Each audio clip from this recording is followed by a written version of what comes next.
much obliged for such a pleasant stay.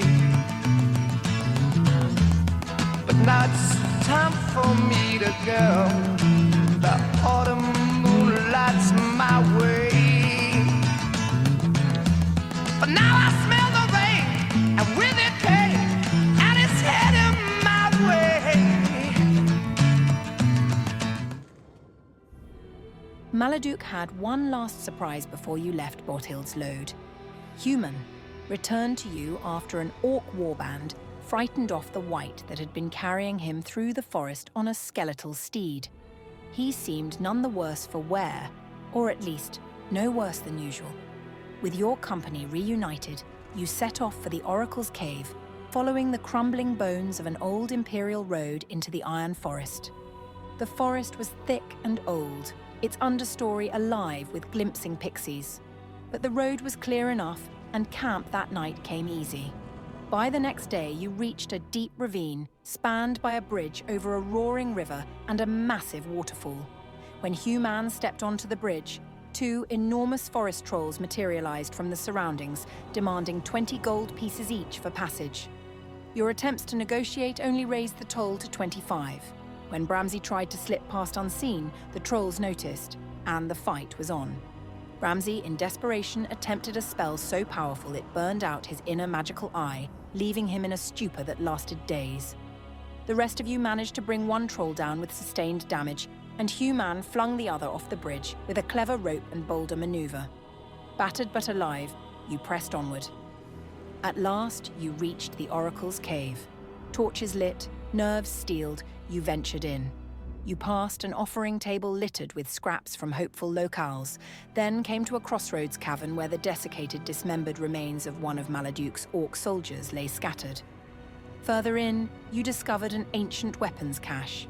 A broadsword, flail, open helm, and chainmail. All serviceable despite being over 800 years old, relics from Eladane's Dragon Empire. 20 pieces of silver accompanied them. Funny, isn't it? How little the tools of war have changed. Beyond that, a chasm yawned wide, spanned only by a bridge of spider silk. You all crossed, HughMann with a bit more trouble than the rest, but safely. Then came a long, narrowing cavern, and finally, the audience chamber. Sakshal appeared, enormous, ancient, and far too clever. She questioned you about your intrusion, and somewhere deeper in the dark, you heard the unmistakable cries of a baby. The Oracle offered a deal. Eliminate an orc force lurking in her caves and then kill Maladûk, and she would give you the baby and the information you sought.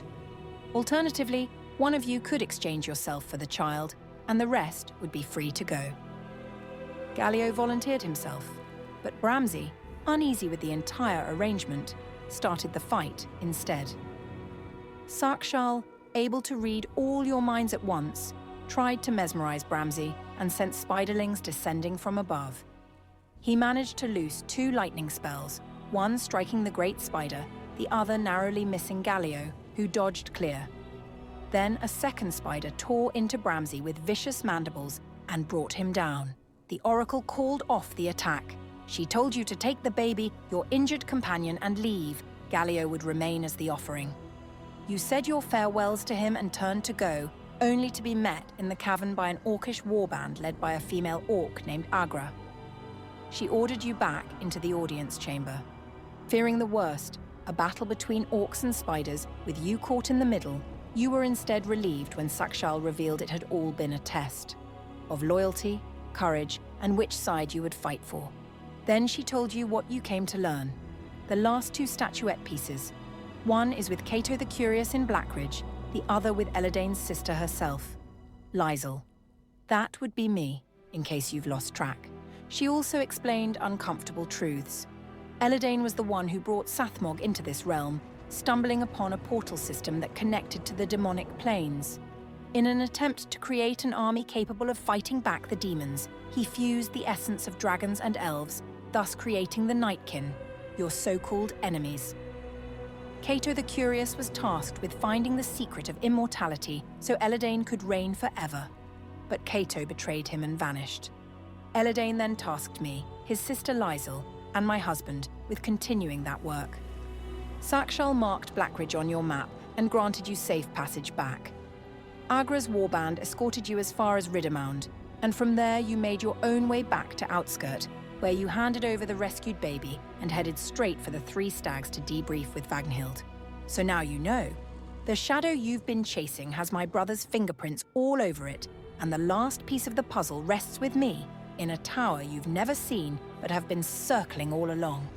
The question is, what will you do with that knowledge? I am watching. I have always been watching, and soon perhaps you will come knocking at my door.